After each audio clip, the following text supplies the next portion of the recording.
क्या हो रहा है? इतने संकटपूर्ण क्षणों में ना मैं आचार्य राधागुप्त से मिल पा रहा हूं, ना आचार्य आक्रामक से, और ना ही सम्राट से। अब एक ही विकल्प है, किसी भी प्रकार कल मैं उस नए भवन में उपस्थित होकर इस अनर्थ को रोकने का प्रयास करूं। किंतु मैं वहां प्रवेश कैसे करूंगा? कहना क्या चाह रही है आप रानी लू? कोई समस्या है भ्राता जस्टिन के विवाह के संबंधित? हम इस विवाह से खुश नहीं है सम्राट। हाँ, हम इस विवाह से खुश नहीं है क्योंकि अपने संस्कारों की उपेक्षा कर यूनानी संस्कारों से विवाह करना ये हमें स्वीकार नहीं। यही मैं नूर को समझा रहा था कि अब बहुत देर हो चुकी है। राजमाता ने अपने संस्कारों का त्याग कर हमारे संस्कारों का स्वीकार किया, आजीवन उनका पालन किया। उनकी इच्छा है कि भ्राता जस्टिन का विवाह यूनानी संस्कारों से हो, और मैंने उनकी इच्छा का सम्मान किया क्योंकि भ्राता जस्टिन उनके इकलौते पुत्र हैं। मैं आपकी बातों से सहमत हूं सम्राट। बड़ों की इज्जत करना तो कोई आपसे सीखे। मैं देवी धर्मा को ढूंढने की पूरी कोशिश कर रहा हूं। मैंने सारे सैनिक लगा दिए। मुझे यकीन है कि वो मुझे जल्द ही मिल जाएंगी।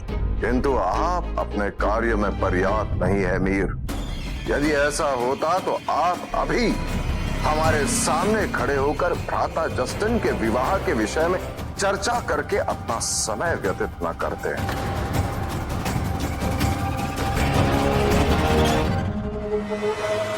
इजाजत चाहूंगा।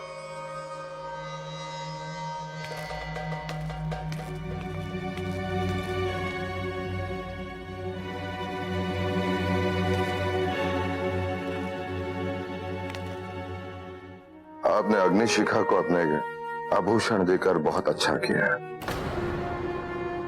क्या बात है रानी नूर? हम ठीक हैं सम्राट। लग नहीं रहा है। बस थोड़ा थकान महसूस कर रहे हैं और कुछ नहीं। अब विश्राम कीजिए। कल का दिन हम सब के लिए अत्यंत महत्वपूर्ण है।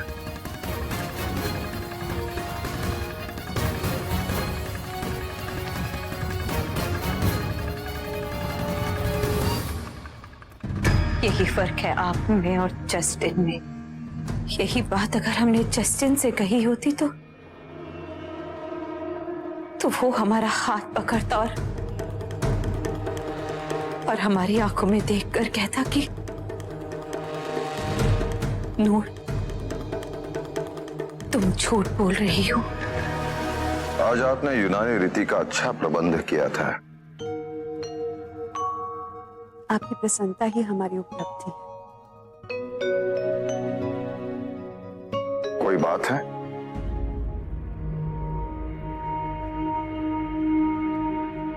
मेरे तीनों रानियों में से आप ऐसी हैं जो अपनी भावनाओं को छुपा नहीं सकती।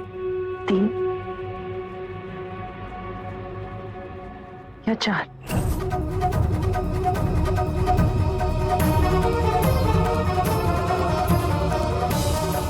हमें आज तक पत्नी होने का धर्म पूरी निष्ठा से निभाया है, बिना किसी अपेक्षा के। न हमने आज तक अपने लिए आपसे कुछ मांगा है, न अपने पुत्र की, क्योंकि हमें सदैव विश्वास रहा है कि आप उचित समय आने पर ध्रुपद के लिए सही निर्णय अवश्य लेगी। कभी ईर्ष्या नहीं थी, असुरक्षा नहीं थी, न ही महारानी चारुमित्रा से, न ही रानी नूर से। जब हमें देवी धर्मा का सत्य ज्ञात हुआ तो हमें लगा था कि हम उन्हें स्वीकार कर लेंगे, किंतु पता नहीं क्यों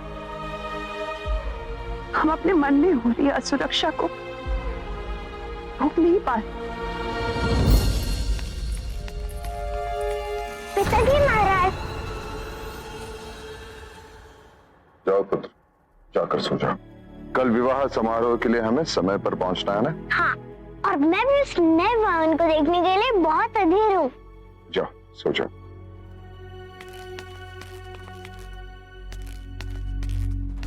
यह सत्य है सुदर्शी, मैंने इतने वर्षों तक तुम तीनों रानियों से इतना प्रेम नहीं किया जितना मैंने धर्मा से किया।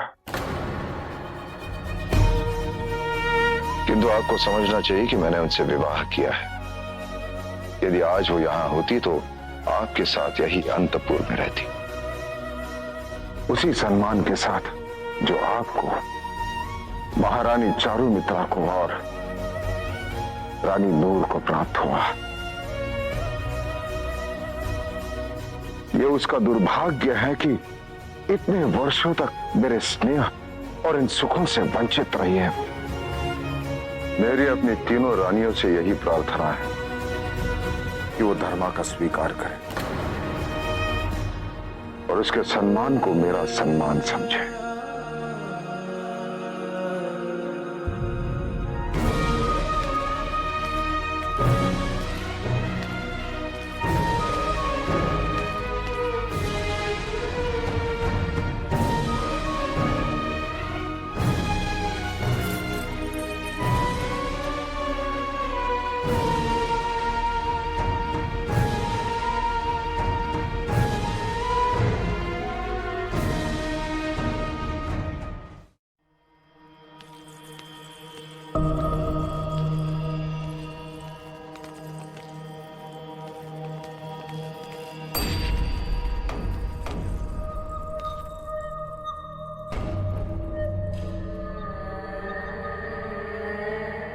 केवल एक अमीर रह गई है, जानते हो क्या?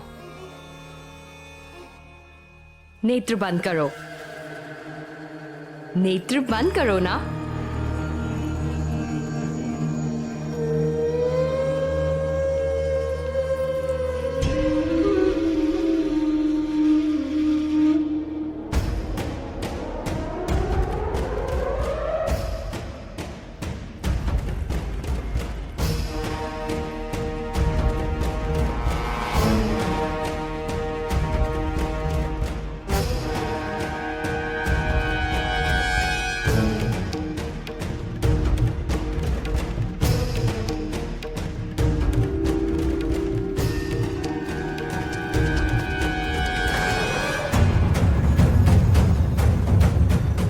ये सब क्या है मितेरा?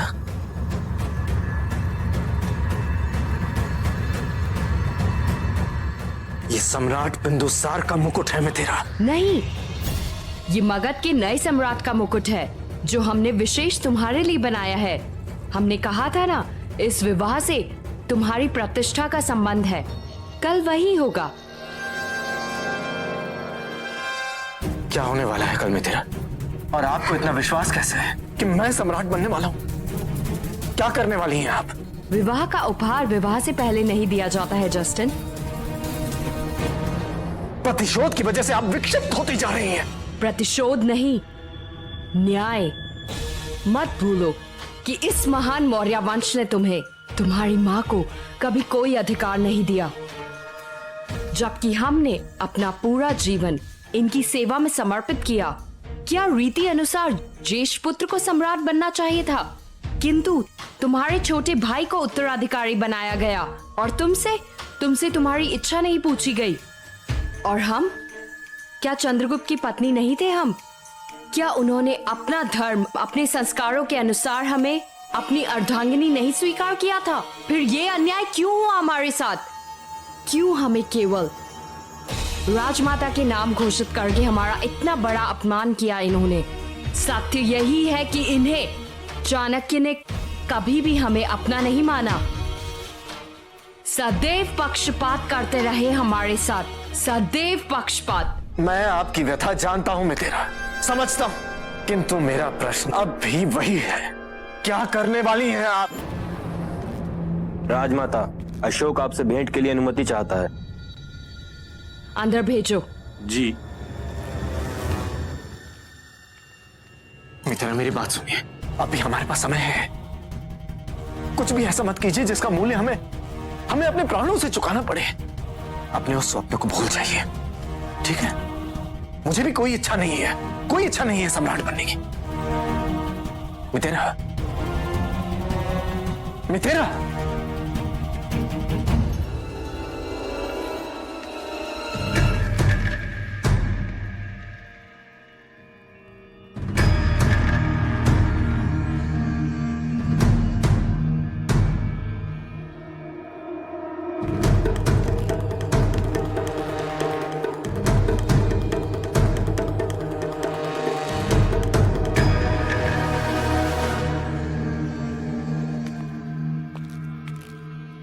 क्षमा करिएगा, किंतु मुझे आपसे कुछ कहना है।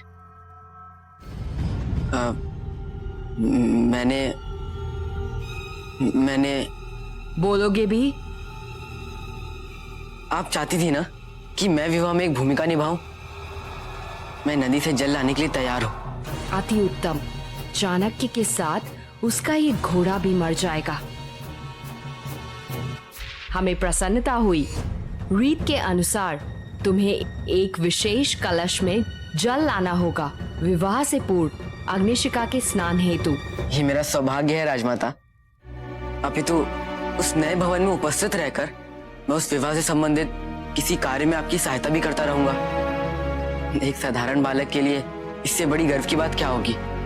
कृपया इसके लिए मुझे पारिश्रमिक मत दीजिएगा। मैं ये अपनी इच्छा से करना चाहता हूँ। हम भी चाहते हैं कि तुम वहां उपस्थित रहो।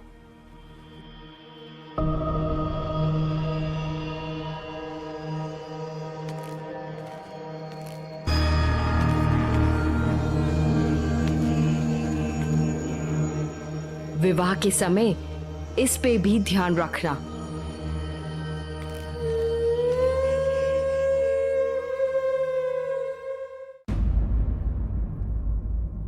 मैंने पता किया, रानी सुब्रसी की एक दासी कुछ समय के लिए महल से बाहर थी और मैंने उसी समय उसे पकड़ा था। चलो ये तो पता चला कि रानी शुभ्रसी की दासी गायब हुई थी। मेरी बात ध्यान से सुनो। जिस दासी पर तुम दोनों को शक है उसकी शक्ल भी सिर्फ तुम दोनों ने ही देखी है। इसलिए मैं चाहता हूं कि कल शादी के मौके पर तुम लोग भी वहां मौजूद रहो और शुभ्रसी की सारी दासियों पर निगाह रखो और उस दासी को पहचानने की कोशिश करो। मुझे यकीन है कि पकड़े जाने के डर से वो दासी अपना मुंह छुपा कर रखेगी। इससे पहले कि धर्मा बिंदुसार से मिले या बिंदुसार धर्मा से, हमें उसे पकड़कर खत्म कर देना है। देखो मेरी बात सुनो, मुझे उनसे केवल एक बार मिलना है। क्षमा कर दीजिए, किंतु रानी नूर ने मुझे सख्त आदेश दिया है कि मैं किसी को भी ना अंदर जाने दूं, क्योंकि वह इस वक्त किसी से भी नहीं मिलना चाहते हैं। तुम तो अच्छी तरह जानती हो सितारा कि मेरा उनसे मिलना कितना जरूरी है। मैं जानती हूँ, लेकिन मैं उनके आदेश के सामने एकदम विवश हूँ।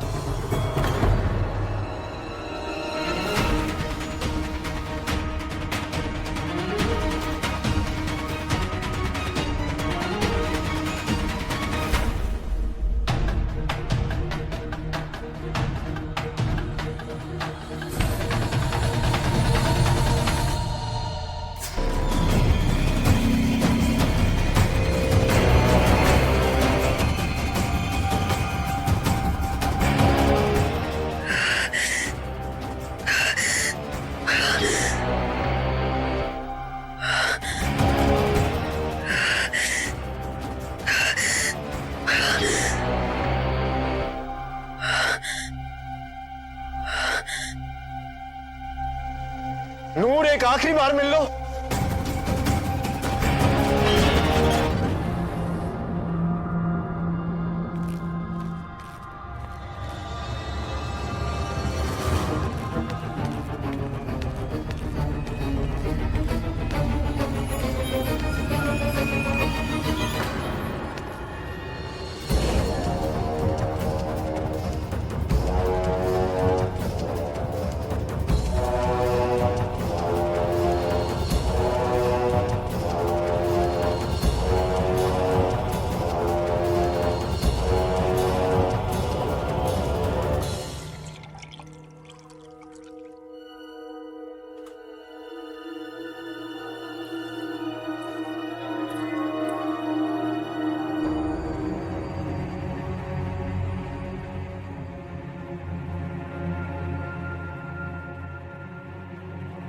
तुम जानना चाहते हो ना कल क्या होने वाला है? चलो। पत्नी बनने से पहले ही पत्नी का दायित्व निभा देती हूँ। कल नूर चलने वाली है।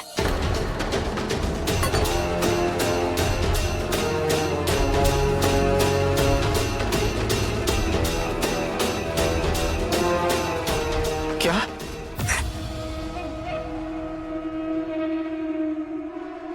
हाँ, कल जब तुम्हारा और मेरा विवाह होगा तो नूर तो चलेगी ना? अग्निशिखा, मुझे इस तरह का मजाक पसंद नहीं है। और मुझे तुम्हारा इस तरह से पकड़ना बहुत पसंद है। और कस के पकड़ो ना।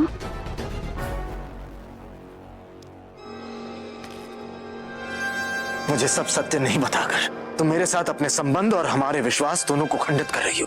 यदि बता सकती तो अवश्य बताती। मैं तुमसे सत्य छिपाने की कोशिश नहीं कर रही हूँ राजकुमार जस्टिन। मैं केवल उचित समय की प्रतीक्षा कर रही हूँ। क्यों खेल खेला जा रहा है मेरे साथ? और ये उचित समय क्या होता है? मुझे अच्छी तरह से पता है कि कल एक बहुत बड़ी योजना होने वाली है। तो समय बचा ही कहां है? क्या अनर्थ होने वाला है कल? क्यों नहीं बता रही हो तुम मुझे? मैं बताता हूं।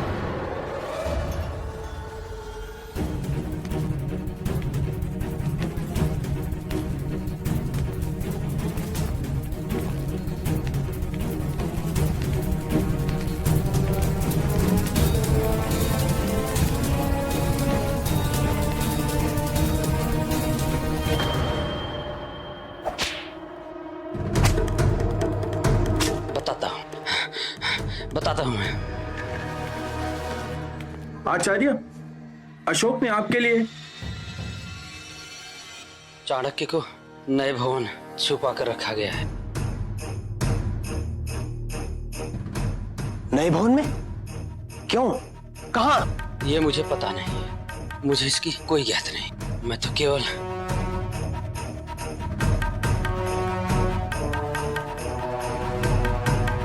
नए भवन में? क्यों?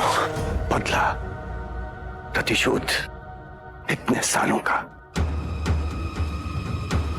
वो पूरा नया महल जलकर खाक हो जाएगा। मौर्य वंश का नाश हो जाएगा। एक आदमी भी नहीं बचेगा।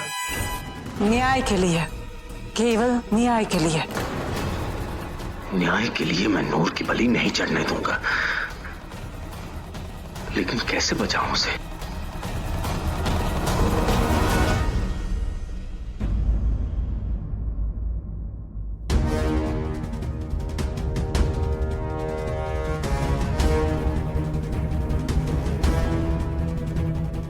वक्त आ गया है। अब हमें जस्टिन को उसकी जिंदगी का सबसे बड़ा सच बताना होगा। सत्य तो यह है कि धर्मा जीवित है। और कोई कुछ भी कहे, मैं उसे ढूंढ कर ही रहूंगा। ढूंढना तो होगा ही धर्मा को, वो भी बिंदुसार के पहले। जो ख्वाब मैंने बरसों से देखा है, धर्मा उसे पूरा होने से नहीं रोक सकती। और उसके लिए बिंदुसार और धर्मा की इस प्रेम कहानी को अधूरा ही रहना होगा। ये वही कहानी है जो चंद्रगुप्त मौर्य की विजय से आरंभ हुई।